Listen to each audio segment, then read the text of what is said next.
Dapit hapon, maagang nagluto ng hapunan si Lilian para sa panganay niyang anak na si Dindo at para sa kanyang bunso na si Diday. Bago sumapit ang 7:00 ng gabi, kinakailangan niyang makarating sa lugar kung saan magkikita sila ni Gino.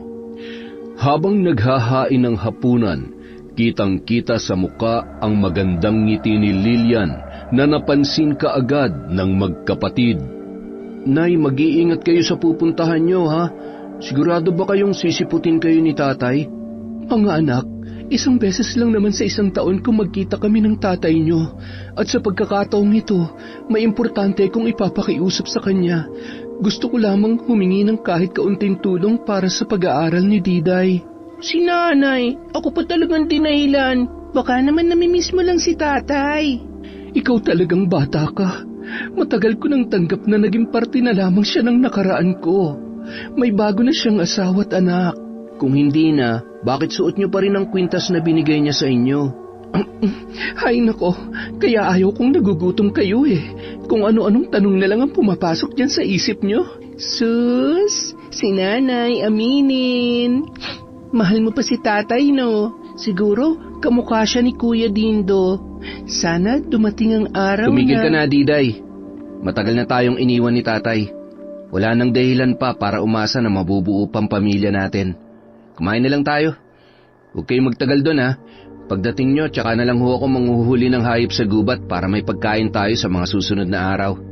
Pagkatapos ng hapunan, nagmadali nang umalis si Lilian. Malayo-layo rin ang kanyang nilakad mula sa liblib na lugar kung saan sila nakatirang mag-iina. Nang marating niya ang tabing ilog ay nakangiti niyang pinagmasdan ang isang matayog na puno kung saan nakaukit ang pangalan nila ni Gino. Buhay na buhay pa yon kumpara sa pangakong binitiwan nila sa isa't isa. 3 taon pa lamang noon ang kanyang panganay at ipinagbubuntis pa lamang si Diday nang talikuran sila ni Gino.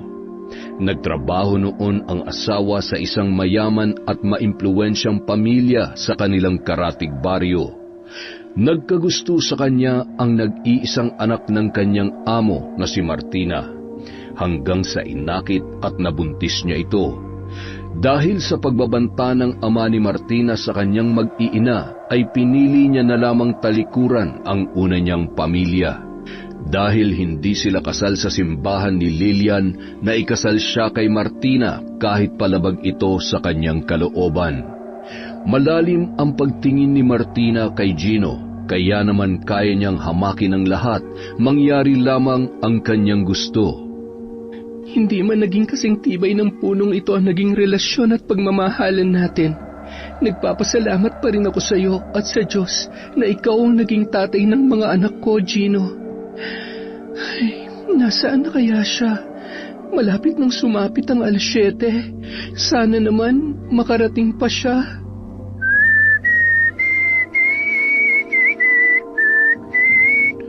Mukhang may hinihintay ka. Gabi na. Sa tingin ko, malabong siputin ka pa ng kinakatagpo mo rito. Mabuti pa, sumama ka na lang sa amin. May sorpresa kami para sa'yo. Palapit ng palapit ang 2 lalaki sa kinatatayuan ni Lilian. Parehong may hawak na kutsilyo at patuloy sa paghalakhak ang mga ito. Walang bakas ng awa sa kanilang mga mata. Nanginginig at dumoble ang bilis ng tibok ng puso ni Lilian habang patuloy sa paghakbang paatras. Akma na lamang siyang tatakbo nang biglang, "Sino kayo? Nasaan si Gino? Anong gagawin niyo sa akin? Maawa kayo! Alang-alang sa mga anak ko!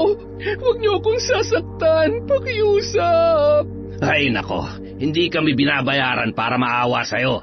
Ang trabaho namin, pumatay at pumatay. Kaya magpasensyahan na lang tayo. Huwag kayong lalapit. Hindi ako magdadalawang isip na labanan kayo. Huwag na huwag kayong magkakamali na lumapit sa akin. Hoy, aswang!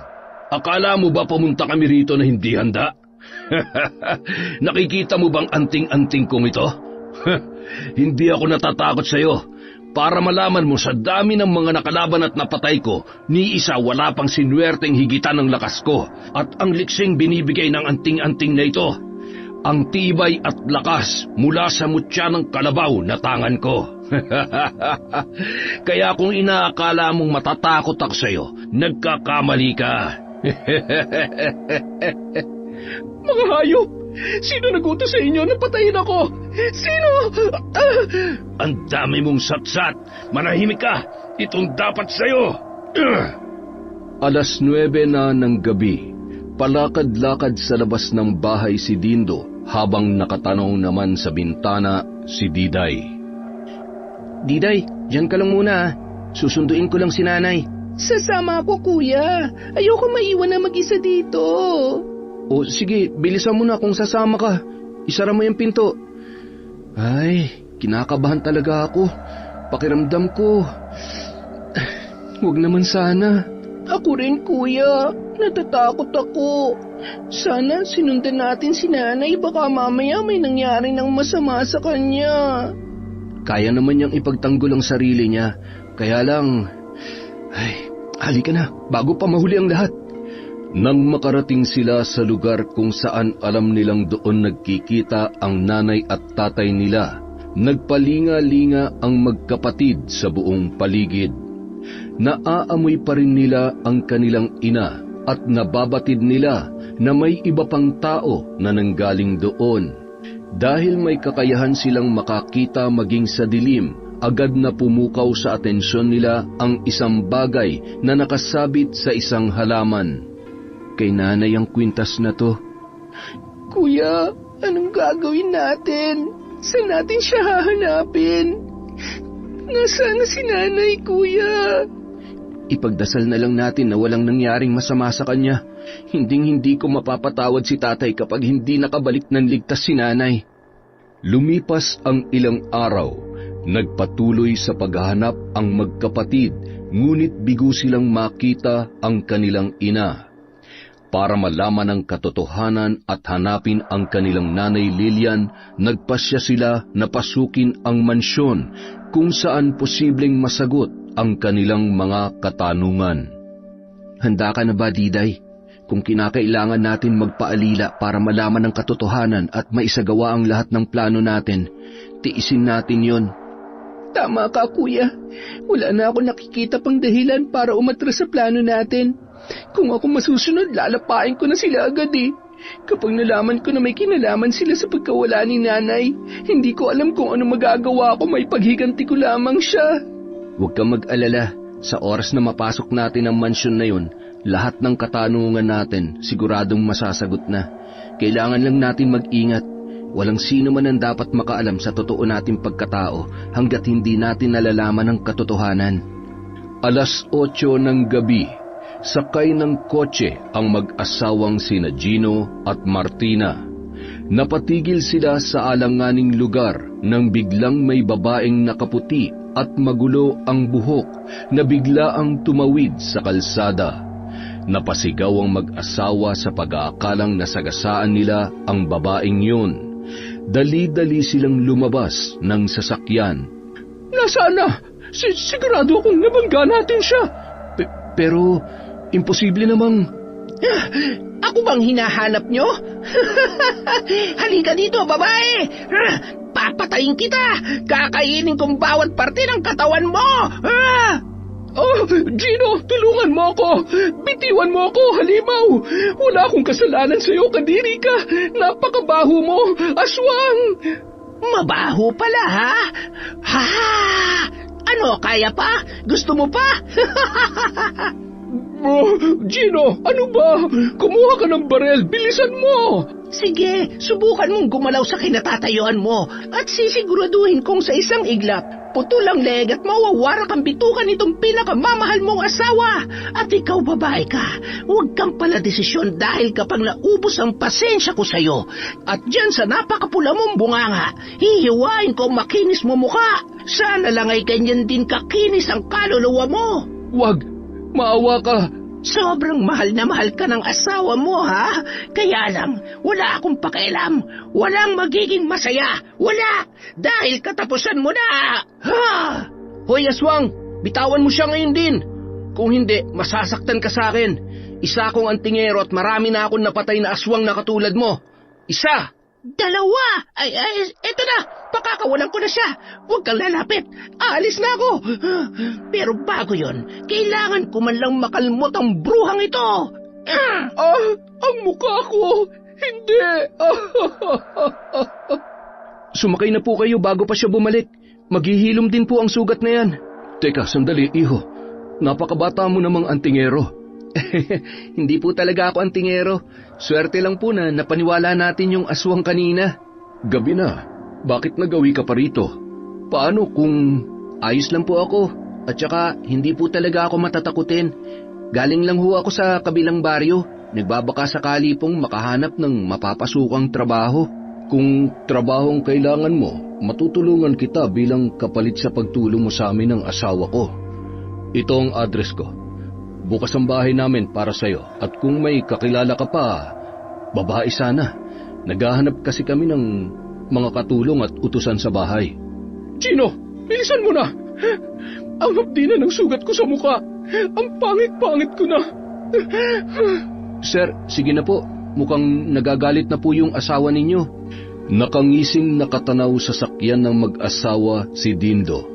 Maya-maya, lumabas na mula sa masukal na gubat ang kanyang kapatid na si Diday. Pumipila-pilantik at paikot-ikot pa na naglalakad, suot ang puting bestida ng kanilang nanay Lilian. Ang galing natin, kuya. Akalain mo napaniwala natin sila? Mukhang masungit talaga yung asawa ng tatay natin, no? Pero hindi naman lang tayo nakilala. Kahit konting lukso ng dugo, wala. Asa ka pa. Wala na yun sa kanya. Malamang sa malamang, nabulag na siya sa pera at kayamanan ng asawa niya. Halika na, maghanap na tayo ng pagkain sa gubat. Sana makaswerte tayo ng baboy ramo. Hindi naman nabigo ang magkapatid. Para silang mga batang nakipagpatintero sa isang baboy ramo. Sa wakas nahuli rin kita.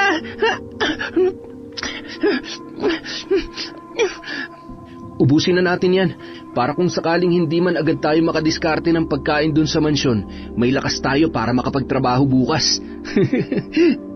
Pagkatapos magsalo sa dugo ng baboy ramo na sinipsip nila sa may parteng leeg, winarak naman ni Diday ang tiyan noon at pinagsaluhan nila ang laman loob. Nagunahan pa sila sa puso ng baboy ramo. Sabay nang makuha yun ni Diday ay itinakbo niya papalayo. Sa ganoong sitwasyon, lalo lamang nilang naaalala ang kanilang nawawalang ina na hindi nila alam kung buhay pa ba o patay na. Kinaumagahan.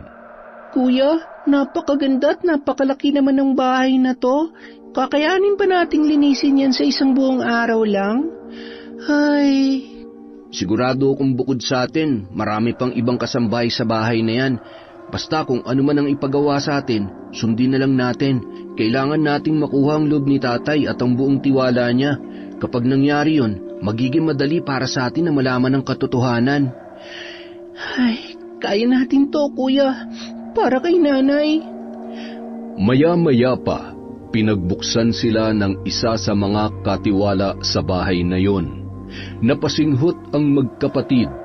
Pamilyar ang amoy na yon, dahilan para magkatinginan sila. Anong pakay nyo rito? Sigurado ba kayong dito talagang bahay na pupuntahan ninyo? Mukha kayong mamumulot ng basura eh. Masela ng mga amo namin, kaya mas mabuti pa kung manghihingi kayo ng tulong. Umalis na lang kayo. Mawalang galang na ho, nandito kami para magtrabaho.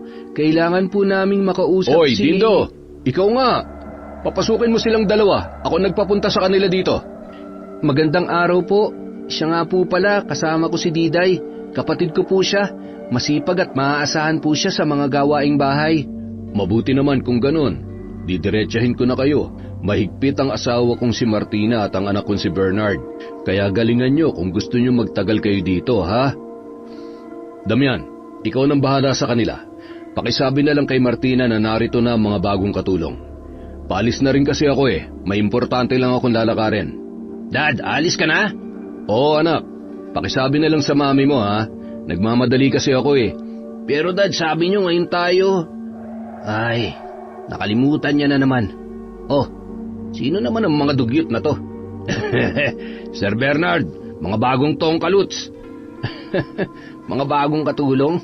Di nga nila malinisan ang sarili nila Itong bahay pa kaya? Ayusin yung trabaho nyo ha. Bigyan mo na ng uniform yan. Ang dudugyot, kadiri. Narinig niyo yun? Sumunod kayo sa akin. Linisin niyo yung lumang bodega at doon kayo titira. Malaki yun. Sandamakmak nga lang ang basura. Sa tingin ko kahit hindi niyo linisin yun mukhang makakatulog naman kayo doon. Tutal, mukha namang wala kayong pinagkaiba sa basura naroon na nga rin pala mga kaibigan ninyong ipis at daga. Pasensya na ho, ganito lang ho kaluma ang mga damit namin dahil wala kaming sapat na pera para bumili ng bago. Para ho sa akin, di bali ng mukhang basura, wag lang hong amoy basura. Di ba, Diday? Tama. Baho nga, kuya. Parang nabubulok na bunganga. Salamat ho. Manong sisimulan na po naming iligpit ang mga basura dito. Bah, may kakaiba sa dalawang to Ibang pakiramdam ko. Hindi sila normal na mga tao. Sinundan ng mga mata ni Damian ang magkapatid na noon ay pumasok sa bodega. Sabay tinitigan siya ng masama ni Diday at ngumisi. Pagkatapos ay mabilis na isinara ang pinto. Ayos, mukhang maraming daga dito. Ipunin natin, kuya, para may hapunan tayo mamaya. Pwede na yun kesa wala. Matapos nilang maglinis, agad na pinatawag ni Martina ang magkapatid. Bilisan nyo na kung ayaw ninyo mabulyawan ni Madam. Hoy, kulot na bansot, madali ka dyan. Inaano ka ba ha, Panot? Hindi mo ba nakikita nagmamadali na nga? Diday, wag mo nang patulan yan. Wala kang mapapala dyan. Unang araw nyo pa lang kaya wag kayong mayabang. Kapag nagkataon, baka hindi kayo umabot ng 1 linggo rito. Madam, nandito na po sila. Ipinakilala ni Dindo ang kapatid niyang si Diday kay Martina. Tiningnan sila ni Martina mula ulo hanggang paa, sabay na pakunot noo na tila ba may inaalala ito. Iniabot sa kanila ng isang matandang katulong ang uniforme na kanilang isusuot. Diday, pakiplansya nga ang damit namin ng anak ko. Ikaw naman, Dindo, sumunod ka sa akin. Paliliguan at pakakainin mo yung mga aso. Ako na magdadala nitong isang kalderong pagkain nila. Ito naman ang payong. Payungan mo ko at mainit. Mahirap na, baka mangitim ako. Pagdating nila sa kulungan ng mga aso ay napanganga si Dindo sa kanyang nakita. Nasa 20 malalaking aso ang naroon. Nagwawala at kahul ng kahul ang mga yun nang makita ang binata na tila ba nangingilala.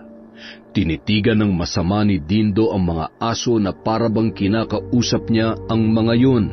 Sa halip na tumigil ay lalong nagwala at halos lumabas na sa kulungan ang mga aso. Madam, mukhang hindi po ako gusto ng mga alaga niyo. Hindi po kaya mga gatang mga yan? Aba, kumuha ka ng paraan para mapaamo mo sila. Huwag ka maarte. Sigurado akong naninibago lang ang mga yan. Alagaan mo sila ng maayos dahil mas mahalaga pa ang buhay ng mga yan kesa sa buhay mo. Humanda ka sa akin kapag napaamo ko ang mga to. Ang sama pala talaga ng ugali nito. Paliguan mo muna sila bago pakainin. Nariyan ang mga shampoo at yung mga lalagyan ng pagkain, siguraduhin mong malilinisan mo na maayos, ha? Kapag nagkasakit ang mga yan, malalagot ka sa akin. Ayusin mo dahil mamaya babalik ako. Sige na, bilisan mo na dyan at marami pa akong ipapagawa sa'yo. Grabe, seryoso ba? Papaliguan ko lahat yan? Pambihira naman, mas malaki pa kayo sa akin eh. Huwag niyo akong lalapain kung hindi gagawin ko kayong hapunan. Mula sa di kalayuan, napangisi si Martina nang matanaw niya ang binata na tila ba kinakausap ang kanyang mga alagang aso. Napahanga rin siya kung paanong biglang nanahimik ang mga yon. Walang kasing bilis namang pinaliguan at nilinisan ni Dindo isa-isa ang mga kulungan ng aso na yari sa bakal. Isa-isa rin niyang hinugasan ang mga lalagyan ng pagkain at tubig ng mga yon. Mababakas ang takot ng mga aso sa binata na noon ay nakangisi at tinititigan ang pinapaliguan niyang aso. Huwag kayong matakot sa akin. Hindi ko kayo kakainin. Mabait kaya ako. Mabait na, gwapo pa. Yung amo nyo, pangit na nga amo ka, pangit pa ang ugali. Hoy ikaw, ba't ganyan ka makatingin? Huwag kang kokontra. Baka gusto mong... Samantala, nung mga oras na yun, abala si Diday sa kwarto kasama ang isang matandang katulong na nagtuturo kung paano paplantsahin ang mga damit na nakatambak doon. Matapos turuan si Diday ay agad na ring umalis ang matanda at iniwang mag-isa ang dalaga na tila natutuwa naman sa kanyang ginagawa. Grabe, ang kakapal ng tela at ang gaganda ng mga damit na to. Siguro mahal to. Sabagay, mayaman naman pala sila. Ayan, okay na to. Ito naman. Wow, ang ganda naman nito. Siguro kasya to sa akin. Ay, kailan kaya ako makakapagsuot ng ganito? Hoy, anong ginagawa mo? Gusto mo bang masira o madumihan yung damit ng mami ko? Bakit ba ikaw na mamlansya? Paano kung masunog ang mga yan? Kaya mo ba yung bayaran, ha? Marunong naman ho ako mamalansya. Kaya kong plansyahin pati yung gusot mong pag-uugali. Iniingatan ko naman ho, sir. Ganito ho, Kayo po, marunong po ba kayo magplansya? Ba't iniinsulto mo ba ako? Akin na nga yung plansya na yan. Alam mo kung anong magandang plansyahin? Yung pagmumukha mo. Kahit naka-uniforme ka na, mukha ka pa rin basura. Wag po. Baka tamahan ho ako ng plansya. Maawa kayo sa akin. Takot ka naman pala eh. Ayusin mo yung trabaho mo. Kapag may nasunog dyan, kahit gaano kaliit, humanda ka sa akin. Inaayos ko naman ho ang trabaho ko. Hindi niyo naman ho kailangan manakit. Ba't sumasagot ka pa talaga? O eto.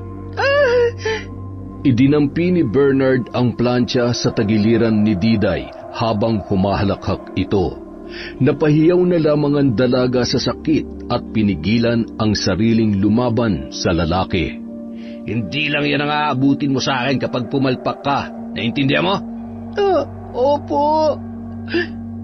Samantala, pagkatapos maglinis ng kulungan at paliguan ni Dindo ang mga aso, sakto namang paparating na si Martina nang naglalagay siya ng mga pagkain sa bawat lalagyan. Grabe naman pagkain ng aso to. Mas masarap pa to sa pagkain namin ni Diday. Ang daming karne. Ay, nagugutom na tuloy ako. Buti naman at tapos ka na. Sa susunod, medyo bilis-bilisan mo, ha? Marami pa naghihintay na trabaho. Pasensya na ho, medyo naninibago lang po, madam.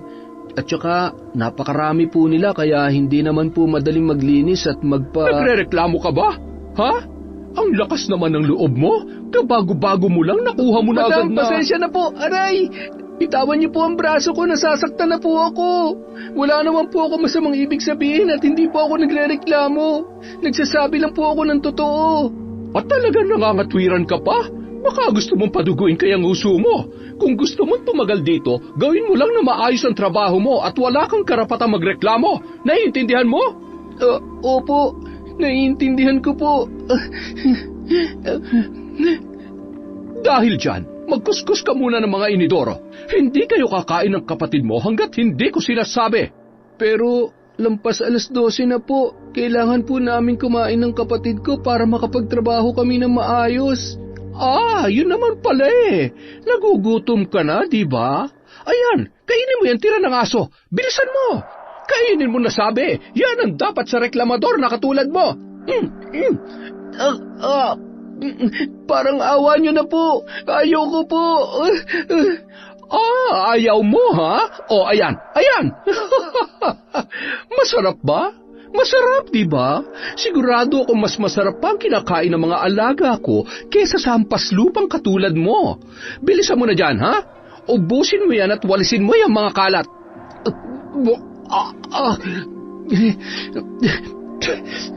Hayop ka. Napakasama pala talaga ng ugali mo. Magtitiis ako hanggat kaya ko. Pero sa oras na masagad ang pasensya ko, humanda ka sa akin.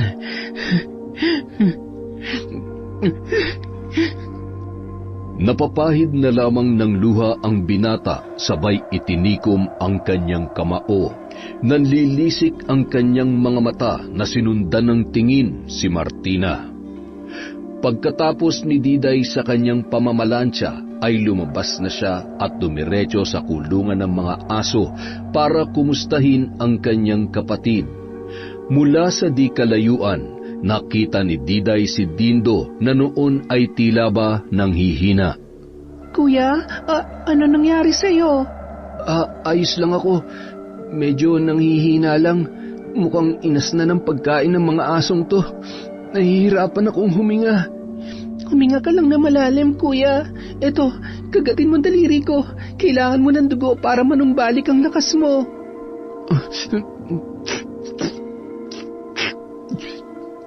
Salamat. Buti na lang at dumating ka.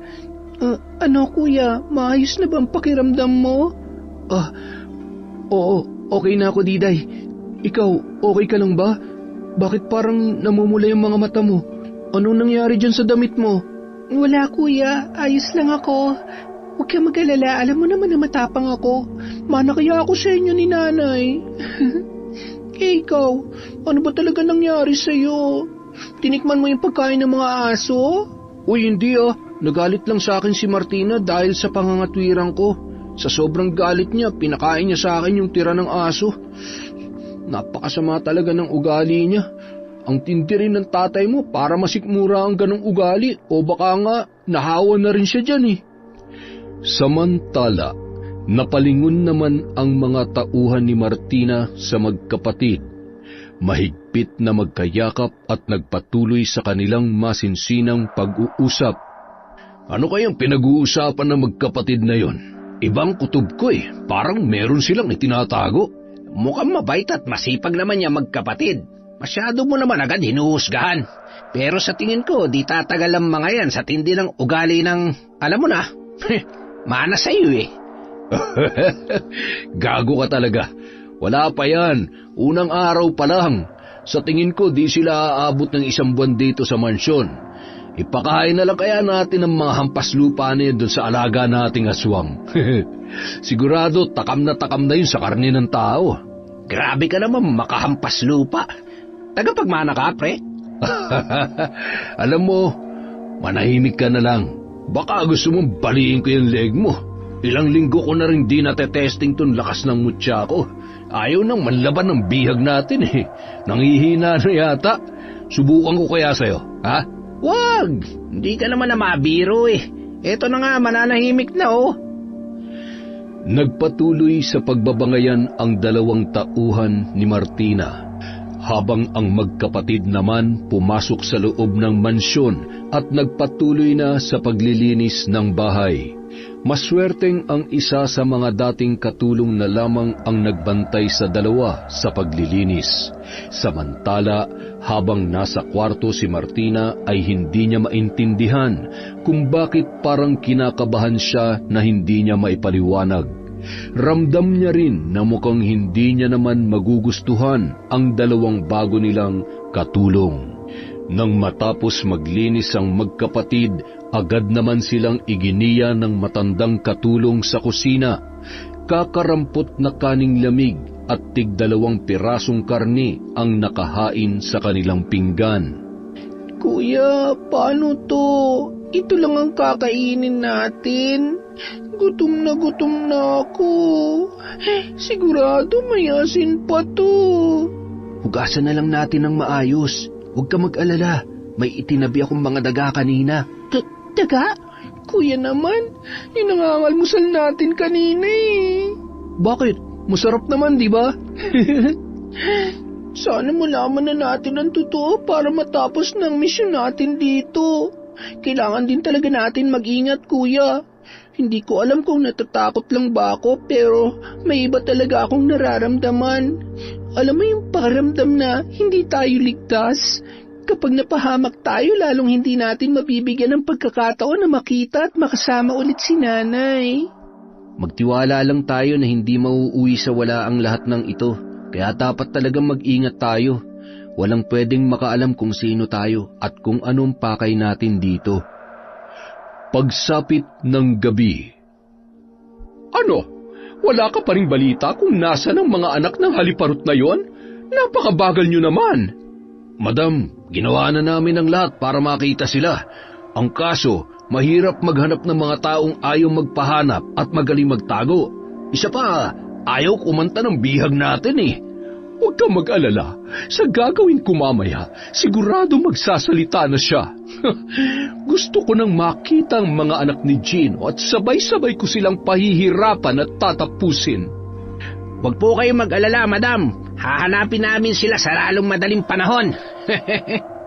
Maiba ako, madam. Kilala niyo bang mga magulang ng magkapatid na bago ninyong kasambahay? Hindi po ba kayo nagtataka na bigla na lamang silang... Anong ibig mong sabihin? Na posibleng sila ang... Kung sakali man, mapapadali pala ang trabaho ninyo. Alamin niyo ang katotohanan sa lalong madaling panahon. Hindi na ako makapaghintay pa na burahin sila ng tuluyan sa mundo ng asawa ko. Alam ko hanggang ngayon, hindi pa rin tumitigil sa paghahanap si Gino. Kaya wag na wag ninyong hahayaang maunahan niya pa tayo. Kapag pumalpak kayo, ililibing ko kayo ng buhay. Naiintindihan niyo? Madam, masyado na naman mainit ang ulo niyo. Kailan ba ako pumalpak pagdating sa mga gusto mong ipagawa? Alam mo naman na maging masaya ka lang. Kayang-kaya kong gawin ang lahat. Lahat-lahat, Martina. Alam ko at alam mo rin kung ano ang gusto kong mangyari. Huwag na huwag mo akong paaasahin dahil hindi mo magugustuhan kung ano ang gagawin ko. 11:00 ng gabi, habang nanghuhuli ng mga malalaking daga si Dino sa may hardin, aksidente niyang nakita ang pag-uusap ni Martina at ng 2 tauhan nito. Nagmadali siyang magkubli sa may halaman at nang makaalis ang 3 ay agad siyang tumakbo pabalik sa bodega. Bitbit niya ang 2 malaking daga. Diday, mukhang may masamang binabalak si Martina. Malakas ang kutob ko na may kinalaman sila sa pagkawala ni nanay. Kung sakali man, kailangan na natin siyang unahan. Higit sa lahat, kailangan malaman ni tatay ang totoo. Baka sakaling matulungan niya tayo. Pero kailangan muna natin makasiguro kung sino talaga ang kalaban. Kuya, may nahuli ka ba? Kanina pa kumakalamang sikmura ako eh. Pasensya ka na. Ito lang ang nahuli ko. Medyo malalaki naman tong daga. Huwag ka mag-alala kapag nakahanap tayo ng pagkakataon, maghahanap tayo ng pagkain sa gubat. Doon tayo maghahapunan para siguradong walang makakakita sa atin. Oo nga, kuya. Mas masarap pa rin ang lasa ng ibon at baboy ramo. Ay, ano kayang lasa ng tao, kuya? Bakit hindi natin subukan kainin yung anak nila? Ang sama ng ugali nun eh. Manang-mana Uy, anak yun ng tatay mo. Kapatid pa rin natin yun. Tatay mo rin yun. Ay, kuya, alam mo, pakiramdam ko, nandito lamang si nanay sa mansyon. Hindi ko may paliwanag pero malakas ang kutob ko na nandito lang siya. Sana nga, at kailangan na natin siyang makita sa lalong madaling panahon. Habang nagkukwentuhan, unti-unti nilang ginangat-ngat ang daga na nagsilbing hapunan nila nung gabing yon. Kinaumagahan, habang nagwawalis ang magkapatid sa labas ng bahay, pinuntahan sila ni Gino na noon ay kararating lamang. Agad namang sinundan ni Martina ang kanyang asawa at nagkubli. Kitang-kita niya ang saya sa mukha ni Gino habang kausap ang magkapatid na sina Dindo at Diday. Mga bagong damit? Wow! Salamat po! Ngayon lang po ako nagkaroon ng ganito kagandang damit. Mukhang mamahalin at... bagay po ba? Bagay na bagay sa'yo, Diday. Masaya ako na nagustuhan ninyo mga napili ko. Maraming salamat po talaga. Hindi nyo naman po kailangan gawin to para sa amin. Sapat na ho na binigyan nyo kami ng pagkakataon para makapagtrabaho. Maliit na bagay lang naman yan bilang pasasalamat ko sa pagliligtas mo sa amin ni Martina noong nakaraang gabi. Isa pa, natutuwa ako sa inyo. Ay, siguro kasing edad niyo yung mga anak ko na hanggang ngayon ay hindi ko pa rin nakikita. Pati na rin ang nanay nila. Ay. Ho, may mga anak ho kayo at asawa maliban kay... Wag na wag niyong babanggitin yan kay Martina, ha? Atin-atin na lamang sana. Bakit ho? Hindi po ba alam ni Madam na may anak kayo sa ibang babae? Ay, sige na.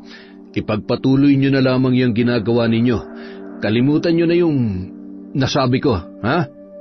Samantala, nung mga oras na yun ay lalong nagngingit-ngit sa galit si Martina, lalong-lalo na nang marinig niya ang sinabi ni Gino sa dalawang bagong katulong.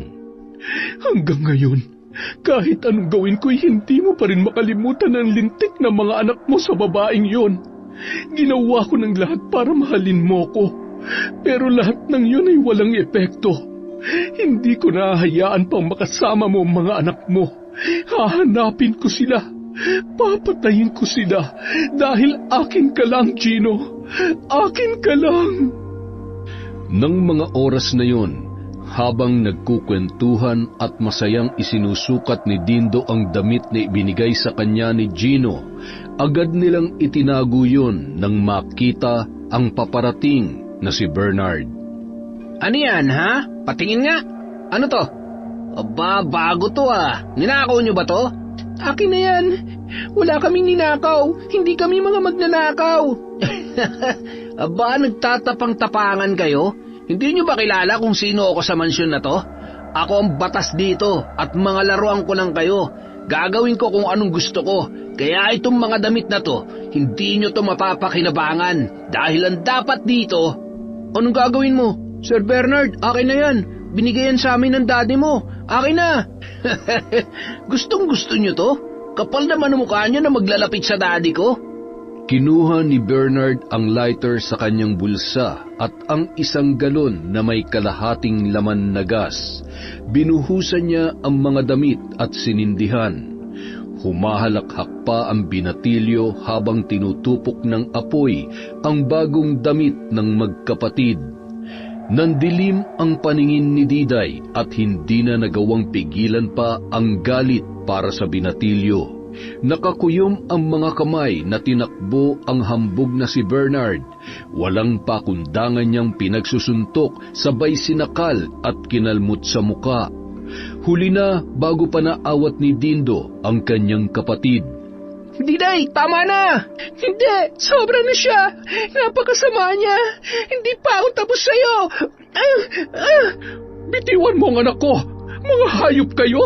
Bernard, anak, ayos ka lang ba? Diyos ko, may sugat ka! Walang hiya ka! Hampas lupa! Ang lakas ng loob mo para saktan ang anak ko! Halika dito!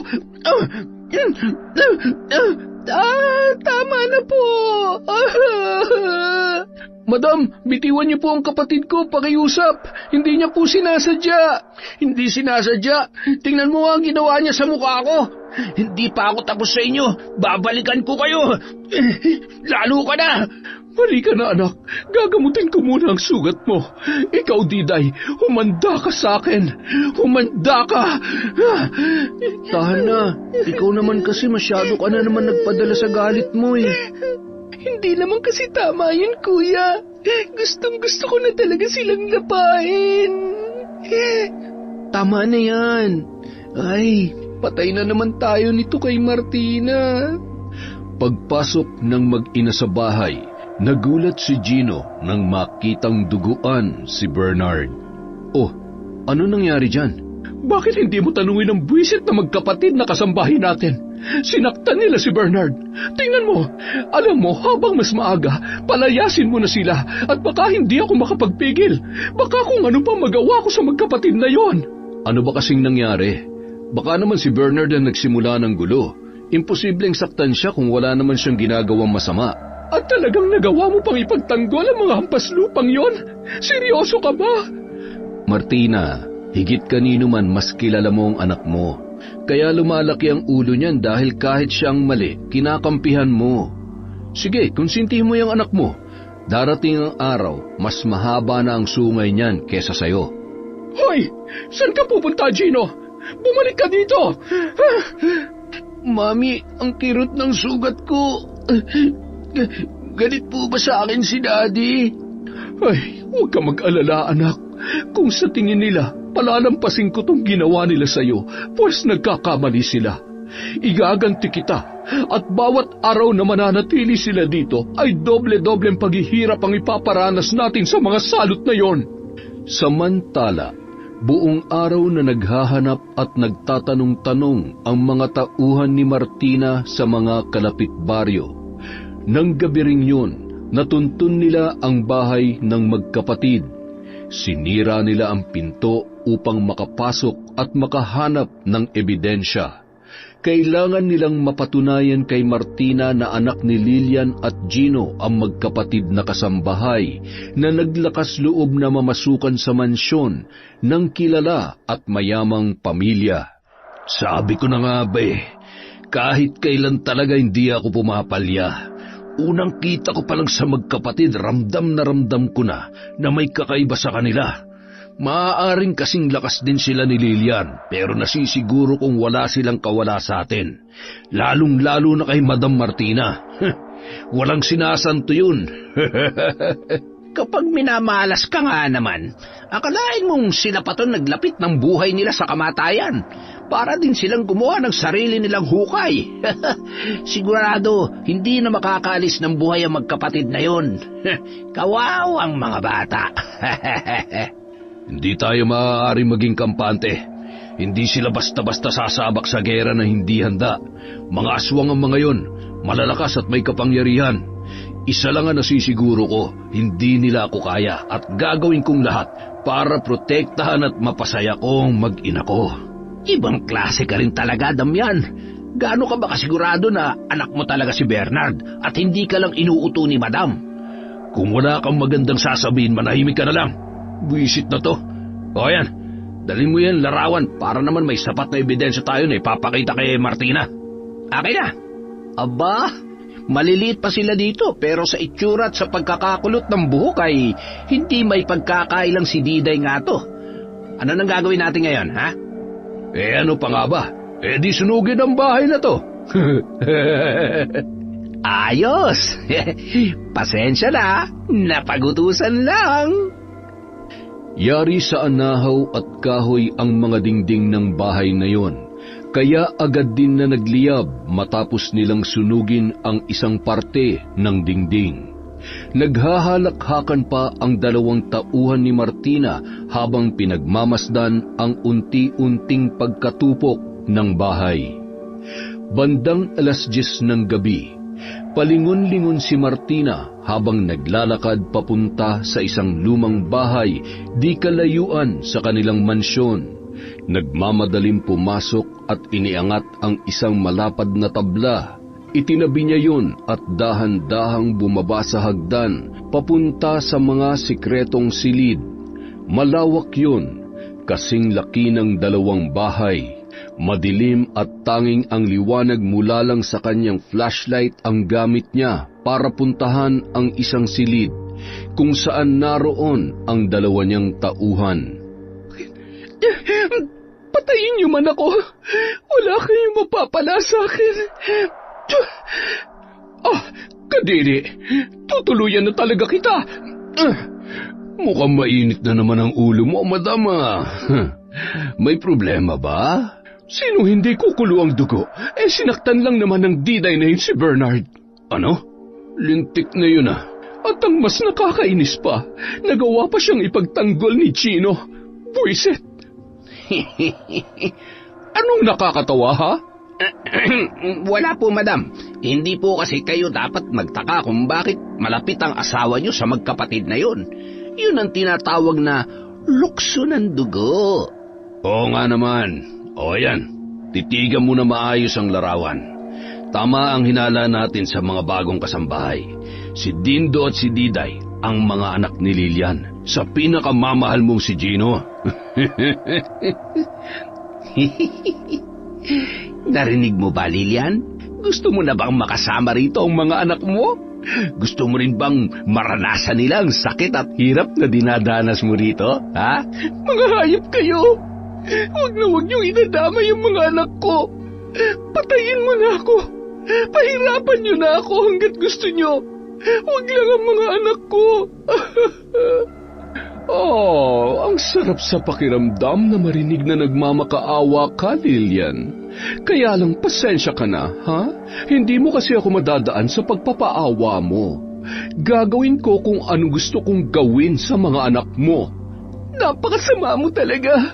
Patayin mo man kami, o kahit na ano pa ang gawin mo, hindi kami makakalimutan ni Gino. Kasi alam nating dalawa na kaya ka nagkakaganyan dahil desperada ka na. Baliw ka. Kahit kailan hindi ka niya mamahalin. Dahil mula umpisa kami naman talagang pamilya niya. Kami ang mahal ni Gino. At hindi niya mamahalin ang babaeng katulad mo. Manahimik ka. Hindi totoo yan. Kapag tuluyan na kayong nawala sa buhay ni Gino, wala na kaming kaagaw ng anak ko. Ako na lang ang mamahalin niya. Ako lang, Lilian. Itatak mo yan dyan sa kokote mo. Kayong dalawa, kunin niyo yung magkapatid. Dalhin niyo sa kabilang silid. Igapos, pasakitan, at mag-ingat kayo dahil halimaw din sila katulad ng babaeng ito. Aswang ka lang, Lilian. Demonyo ako. Huwag ka. Lumaban ka ng patas. Kalagan mo ako dito. Ano, ma'am? Kalagan ko ba? Gusto mong iumpog ko yung ulo mo para gumana ng maayos? Asikasuhin nyo na ang ipinag-uutos ko. Bilisan nyo! Nang mga oras na yun, nakahiga at nag-uusap sa kubo ang magkapatid na sina Diday at Dindo. Kuya, sa tingin mo, anong gagawin sa akin ng bruhang iyon? Sasaktan niya ba ako? O kaya palalayasin niya na ba tayo? Pasensya ka na, kuya, ha? Hindi ko lang talaga nakayanan pang tiisin ang pagiging salbahe ng Bernard na yon. Magnanay nga sila. Kung ano man ang maging pasya ni Martina, bahala na. Huwag kang mag-alala. Kahit ano mangyari, hindi kita pababayaan. At kung sakali man na palayasin niya tayo, ayos lang. Ang importante, alam na natin ang totoo. Mahal tayo ni tatay at si Martina ang punot dulo ng lahat ng ito. Ay, teka, may paparating. Kuya, natatakot ako. Huwag kang matakot. Nandito ako at hindi ko hayaan may mangyaring masama sa'yo. Dindo, buksan mo tong pinto. Bakit po? Matutulog na po kami dahil maaga pa po kaming gigising bukas. Magtatrabaho po kami na maaga. Sige na ho, mandam yan. Sandali, ayos ka. Nasaan yung magaling mong kapatid, ha? Natutulog na po si Diday. Ano po ba yon? Tsaka, bakit po parang lagi nyo na lang kaming pinag-iinitan, Mang Damian? Ang dami mong tanong, bata. Isang malaking pagkakamali na sinaktan niyo si Bernard. Bitiwan mo ako. Hoy, Panot, bitiwan mo ang kuya ko. Kung hindi, lalapain kita ng pinong-pino. Aba, palaban din ang isang ito. Panot ka raw, pre. Tarantado ka. Aray! Talian mo ng kamay niyan at dalhin sa dapat kalagyan. At pusalan mo na rin ang bunganga. Pasensya ka na, Kulotsky. Huwag ka lang pumalag para hindi ka na masaktan. Ibang magalit yung sinuot pa. Nako, mas malakas pa nga yan sa kalabaw eh. Ikaw naman kasi napakamaldita mo. Sandali, saan nyo dadalhin si Diday? Huwag ka masyadong mag-alala dahil susunod din naman tayo agad sa kanila. Sa gabing to makikita nyo nang matagal nyo nang hinahanap. At saka sigurado ako na siya rin ang dahilan kung bakit nandito pa kayo. Nakakalungkot lang na nabibilang na mga araw na magkakasama pa kayo.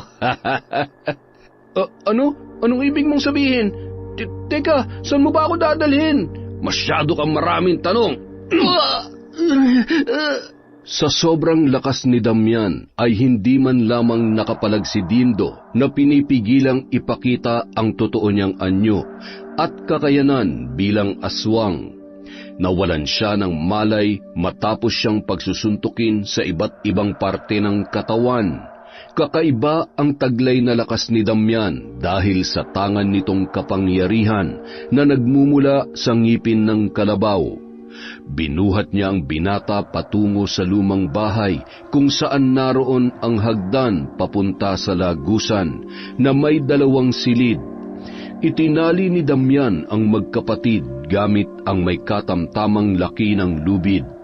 Patuloy sa paghikbi si Diday at pilit na inaalis ang mahigpit na pagkakatali. Agad din silang iniwan ng 2 tauhan ni Martina sa madilim na silid na yon. Bagamat madilim, kitang-kita pa rin para kay Diday ang walang malay na si Dindo at ang duguan na mukha nito.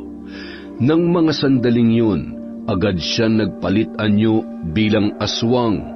Buong lakas niyang naputol ang lubid, gayon din ay tinanggal niya ang nakabusal na damit sa kanyang bibig. Kuya, gumising ka. Kailangan nating tumakas sa lugar na ito. Kung hindi, siguradong papatayin nila tayo. Kuya, gumising ka na. Kinalmot niya ang kanyang braso, sabay ipinatak ang dugo sa bibig ng kanyang walang malay na kapatid. Diday, sinaktan ka ba nila? Ayos lang ako, kuya. Huwag mo akong alalahanin. Okay lang ako. Kailangan natin gumawa ng paraan para makatakas tayo. Ang pagiging aswang natin na magliligtas sa atin sa kapahamakan. Kailangan nating labanan ang masasamang taong katulad nila. Samantala, Madam, nasa kabilang silid na ang magkapatid. Mga hayop kayo. Anong ginawa niyo sa mga anak ko? Pakawalan niyo ako dito. Huwag kang mag-alala dahil wala pa akong ginagawa sa kanila. Ang totoo niyan, may maganda akong sorpresa para sa mga anak mo eh. Ano na naman bang pinaplano niyo? Kung papatayin niyo ako, sige, patayin mo na ako. Huwag lang ang mga anak ko. Martina, wala silang kasalanan. Wala silang kasalanan sa'yo. Habang nabubuhay kayo ng mga anak mo, hindi mapapasakin ng buong buo ang asawa ko. Kaya dapat lang na mamatay kayo. Napakasama mo talaga. Nakakaawa ka. Kalagan mo ako dito sa lintik na kadenang to. Ako ang dapat pumatay sa'yo. Dahil mula sa umpisa, ikaw ang may atraso sa akin. Sinira mo ang pamilya ko. Desperada ka. Nababaliw ka na. Itong tatandaan mo, Martina. Patayin mo man ako, pati ang mga anak ko. Hindi mo mababago ang katotohanan na hanggang ngayon, ako pa rin ang mahal ni Gino. Kami ng mga anak ko. Manahimik ka. Damian, ibigay mo sa akin ang buntot pagi. walang awang pinaghahampas ni Martina ng buntot pagi si Lilian. Sa bawat paghagupit nito ay umuusok ang balat ng babae, namimilipit at humihiyaw sa sakit. Mapapagod ka lang. Ako nang bahala dyan. Ang mabuti pa, magpahinga ka na muna. Baka hanapin at mahalata ka pa ni Gino. Samantala, napatigil ang magkapatid kapag naririnig nila ang bawat paghiyaw ni Lilian. Sa bawat hampas ay lalo lamang siyang nanghihina. Nang mga oras na yon, walang awang pinahihirapan si Lilian ng napakasamang si Martina bago siya tuluyang umalis. Kuya, si nanay. Sigurado akong si nanay yun. Buhay pa siya. Buhay si nanay, kuya. Kailangan natin makalabas sa kwartong ito. Buksan niyo to. Parang awa niyo na. Huwag niyo saktan ang nanay namin. Kumalma ka lang. Pasasaan ba't makakagawa rin tayo ng paraan para makalabas dito? Kailangan natin maging handa. Sa oras na pumasok ang mga tauhan ni Martina, magkakaroon tayo ng pagkakataon na takasan sila. Hindi sila dapat kaawaan. Kung hindi natin sila papatayin, siguradong tayong papatayin nila. Makakalabas tayo ng buhay dito kasama si nanay. Pangako yan, Diday. Patuloy lamang sa paghikbi si Diday na nabalot ng awa at pag-aalala para sa kanyang ina. Bagamat nababagabag din si Dindo sa kung anong posibleng kapahamakan na sasapitin nila, hindi siya maaaring magpakita ng kahinaan sa kanyang nakababatang kapatid. Nang bumalik si Martina sa kwarto nila ng kanyang asawang si Gino, ngumisi siya nang makitang mahimbing na itong natutulog. Lingid sa kaalaman niya na nagpapanggap lamang na tulog ang kanyang asawa. Bago siya nagpalit ng damit pantulog ay may kung anong isinilid siya sa kanyang aparador. Pasimple siyang pinagmamasdan ni Gino na nagtataka sa kanyang kakaibang ikinikilos nung gabing yon. Hindi ko alam kung ano magagawa ko sa iyo kapag nalaman ko na may kinalaman ka sa pagkawala ni Lilian at ng mga anak ko. Hinding-hindi kita mapapatawad, Martina. 3:00 ng madaling araw, naalimpungatan si Damian sabay nagpahid ng laway. Hindi na niya namalayang nakatulog na pala siya habang nakasandal sa pader at hawak pa rin ang buntot pagi. Sinipa niya ang kanyang kasamahan na noon ay kasalukuyang humihilik. Ano ba naman yan? Natutulog ang tao, sinisipa mo.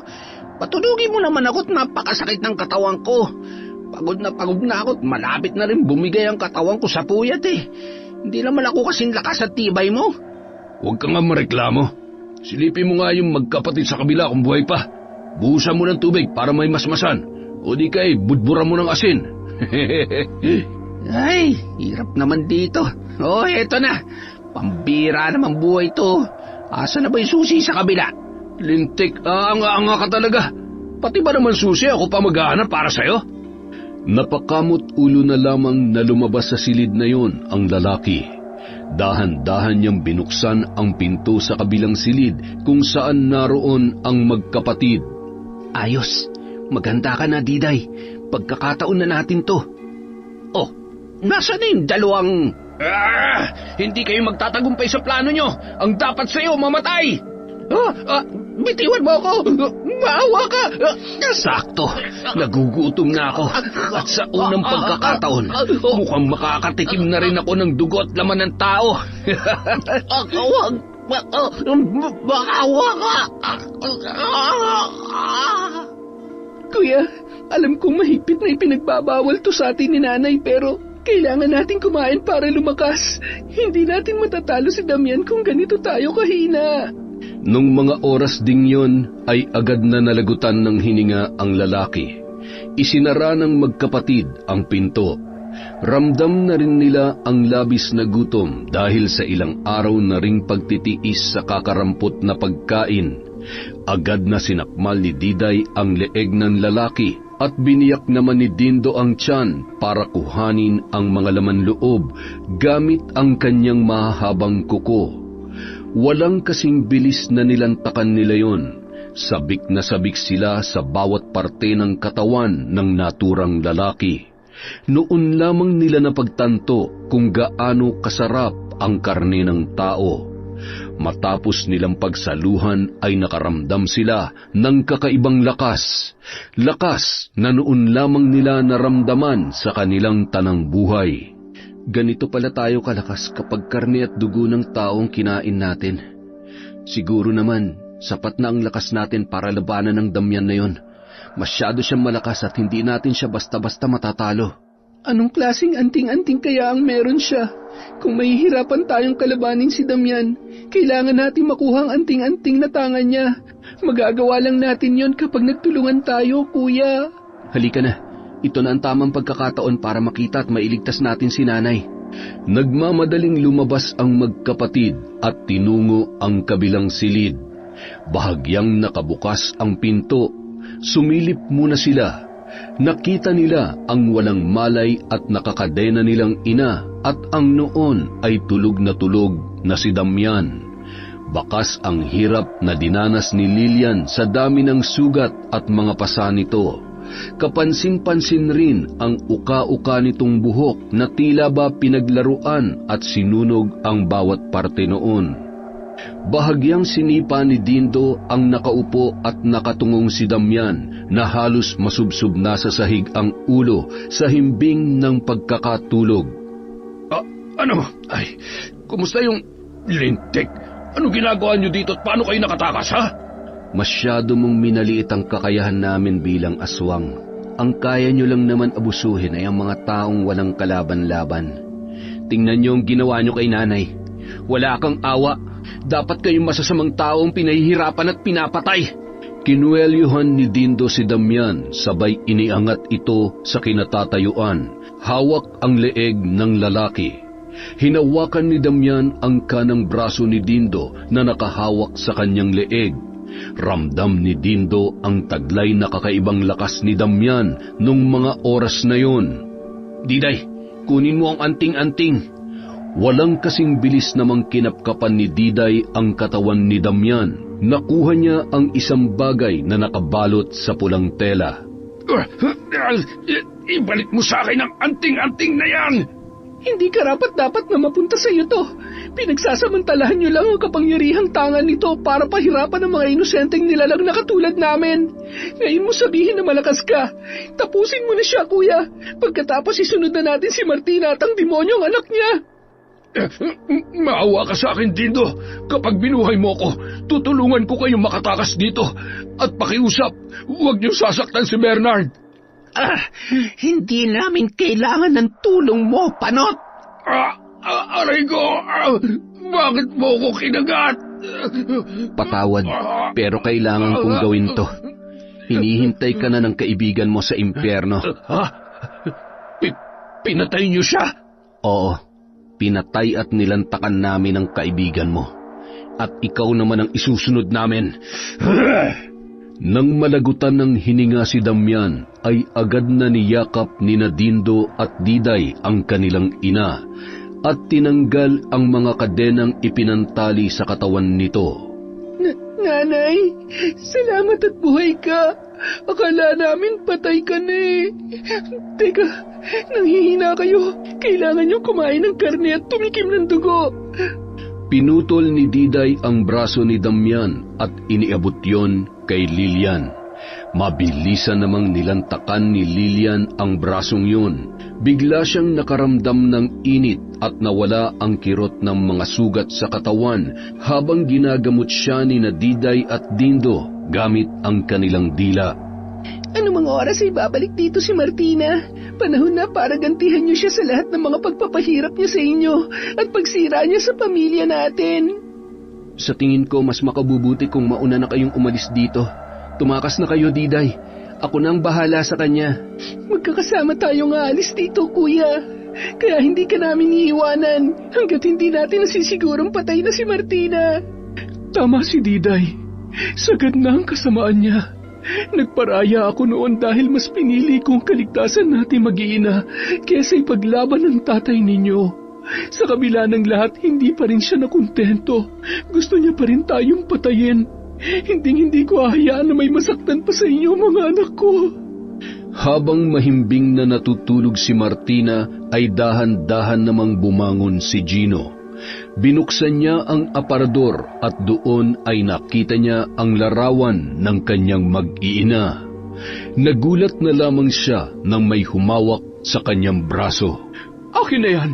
Ano ba? Akin na sabi! Anong ibig sabihin nito? May kinalaman ka ba sa pagkawala ni Lilian? Ano pang dapat kong malaman, ha? Anong ginawa mo sa kanila? Hindi ko alam kung ano ang sinasabi mo. Sinungaling! Sinampal mo ko? Sinaktan mo ko? Walang hiya ka? Ang kapal na mukha mo para saktan ako. Buong buhay ko wala akong ginawa kundi pagsilbihan ka at mahalin ka. Pero ni minsan hindi ko naramdaman na minahal mo ko. Dahil hanggang ngayon si Lilian pa rin ang mahal mo. Oo, mahal ko siya. Mahal na mahal ko sila. Pero hindi pa ba sapat na ikaw at si Bernard ang pinili ko? Ano ba ang mali sa akin? Ano pa ba ang kulang? Ano bang dapat kong gawin para mahalin mo ko? Ako na ang asawa mo at may anak na tayo. Kalimutan mo na sila. Kalimutan mo na ang mga halimaw na yon. Sinubukan ko. Pero kahit anong gawin ko, inuusig ako ng konsensya ko na talikuran ng babaeng pinakamamahal ko at ang mga anak ko para sa iyo. Siguro nga wala na akong magagawa pa. Pero isa lang ang nasisiguro ko, kung hindi ka rin lang naman mapapasakin ng buong buo. Hindi ko rin hayaang makita mo pa ng buhay si Lilian at ang mga anak mo. Anong ginawa mo sa kanila? Nasaan sila? Kahit napatayin mo ko, hindi ko sasabihin kung nasaan sila. Akin ka lang, Gino. Akin ka lang. Isa pa, tama nang nakita mo kahit sa panandaliang panahon si Dindo at si Diday. Sa ngayon, sigurado na patay na sila ng mga maaasahan kong tauhan. Ano? Si Dindo at si Diday ang mga... Napakasama mo. Makasarili ka talaga, Martina. Buong lakas na sinakal ni Gino ang kanyang asawa, sabay itinulak dala ng labis na galit na kanyang nararamdaman. Nawalan ng malay si Martina, sabay ikinandado ni Gino ang pinto para makaalis at hanapin ang kanyang mag-iina. Sir, bakit niyo kinakandado ang pinto? Kailangan ko ang tulong niyo, Manang. Magbantay kayo rito. Huwag niyong hayaang makalabas si Martina. Kailangan ko makita si Dindo at Diday. Sir, ayoko po sana makialam pero sa tingin ko po kailangan na magkapatid ang tulong ninyo. Nakita ko si Damian, pasan-pasan si Dindo na walang malay. Natakot po ako kaya nagtago na lamang po ako, sir.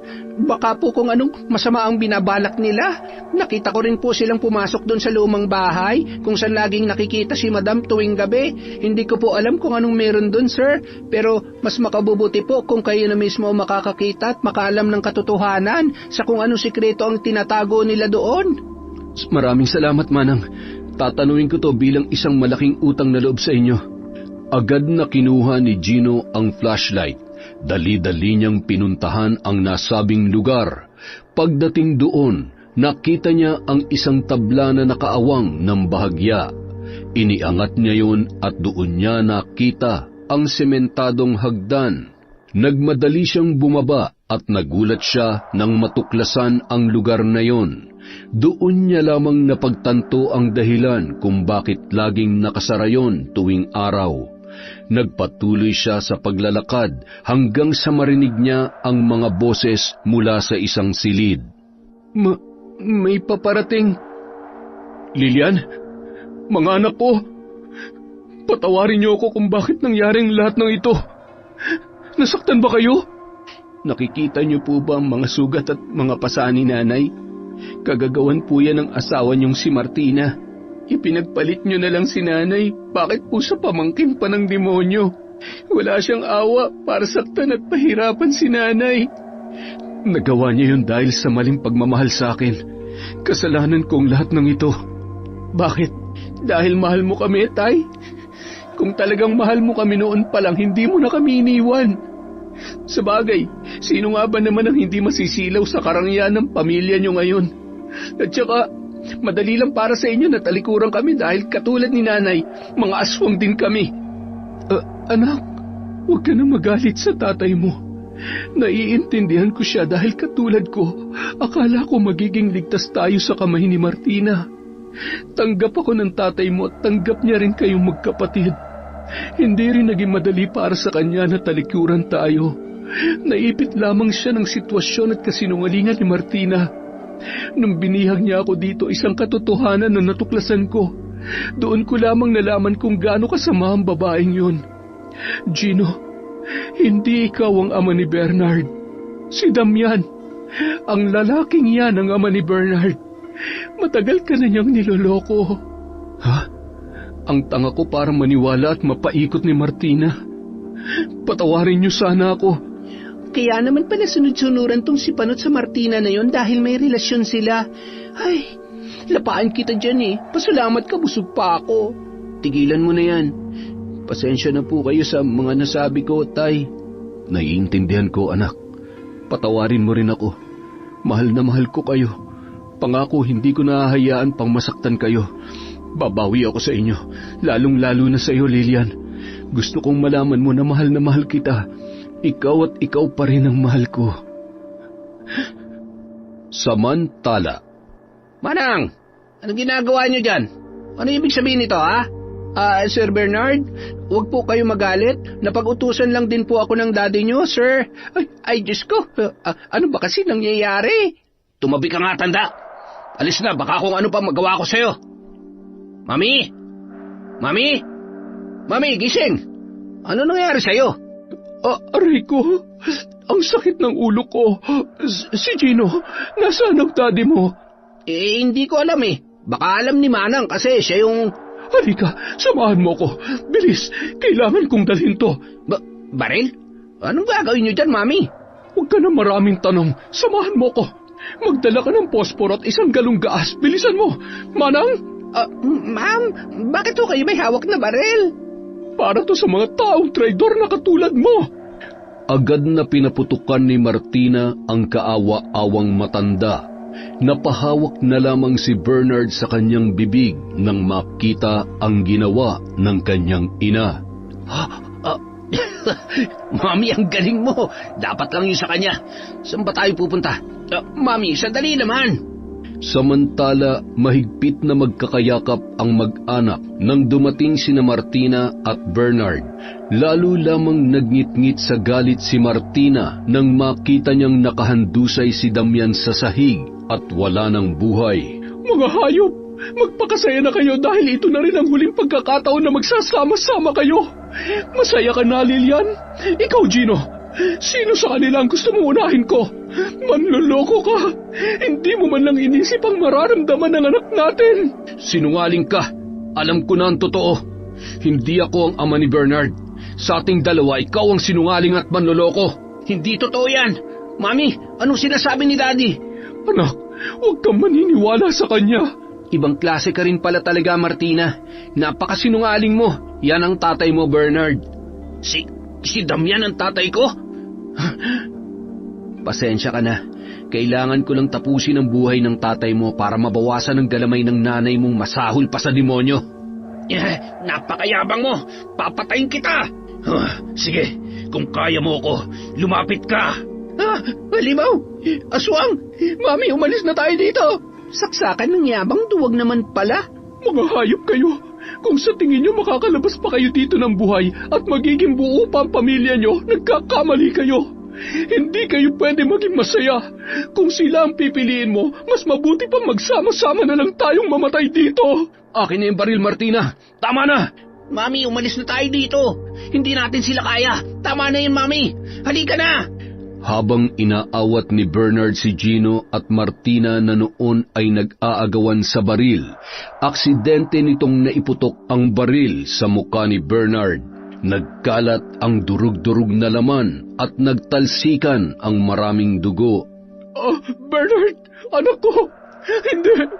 Hindi mo ako pwedeng iwan, anak ko. Magbabayad kayo!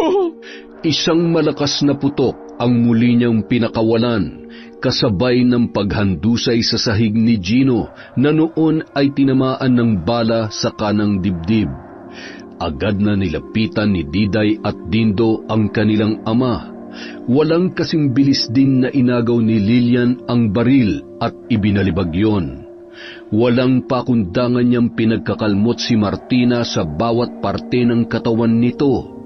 Sinakal niya rin yon ng ubod lakas hanggang sa mawalan ng malay. Mga anak, iligtas niyo ang buhay ng tatay niyo. Magmadali kayo. Pangako susunod ako. Sisiguruhin ko lang na pagbabayaran ng babaeng itong lahat ng atraso niya sa atin. Susunod ako, pangako. Gino, tatagan mo ang loob mo. Lumaban ka. Magkikita at magkakasama pa tayo bilang isang pamilya. Mahal na mahal kita. Mahal na mahal din kita, Lilian. Nagmadaling umalis sina Diday at Dindo papunta sa kanilang kilalang manggagamot na batid nilang makakatulong sa kalagayan ng kanilang amang si Gino. Dala nila ang pag-asa na mabubuo pang muli ang kanilang pamilya. Samantala, mahigpit na itinali ni Lilian ang kamay at paa ni Martina. Hinintay niyang magkamalay ito. Inihanda niya ang gaas at ang posporo na nakuha niya sa bulsa ng walang buhay na si Bernard. Dinampot niya ang buntot pagi kahit pa nanginginig ang kanyang mga kamay dahil sa takot. Ipaparanas ko sa iyo ang hirap at pasakit na ginawa mo sa akin. Hindi ko nahahayaang mabuhay ka pa at hindi ko rin nahahayaang mamatay ka na lang ng basta-basta. Isa kang sakim at walang ibang inisip kundi ang sarili mo lang. Kapag may nangyaring masama kay Gino, sinisiguro kung kahit patay ka na, susumpain pa rin kita. Asan ako? Teka, anong ginagawa mo sa akin? Bakit nakatali ako dito? Pakawalan mo ako dito, Lilian. Papatayin kita. Tingnan mong mabuti ang ginawa mo sa anak mo. Dahil sa kasamaan mo, pati sarili mong anak na patay mo na. Hindi ka na nakontento sa lahat ng mga kasalanang nagawa mo. Pinahirapan mo na ako, pati na rin ang mga anak ko. Ngayon pati si Gino binaril mo. Wala ka talagang puso. Hindi totoo yan. Hindi ko magagawa sa anak ko at sa asawa ko yung mga sinasabi mo. Sinungaling ka. Hindi ko sila pinatay. Anak, Bernard, bumangon ka, anak ko. Tulungan mo si Mami. Sa bawat paghampas ni Lilian kay Martina, sa halip na hiyaw ay halakhak pa ang naging tugon nito. Hindi sapat ang mga hampas na ito. Kamatayan lang ang kabayaran sa kasalanan mo. Paalam, Martina. Hindi mo na magugulo pa ang pamilya ko. Gamit ang matatalas niyang kuko, ginilitan niya ang leeg ni Martina. Bumulwak ang masaganang dugo at sinipsip niya yun. Tinusok niya ang tiyan nito, sabay hinugot ang laman loob.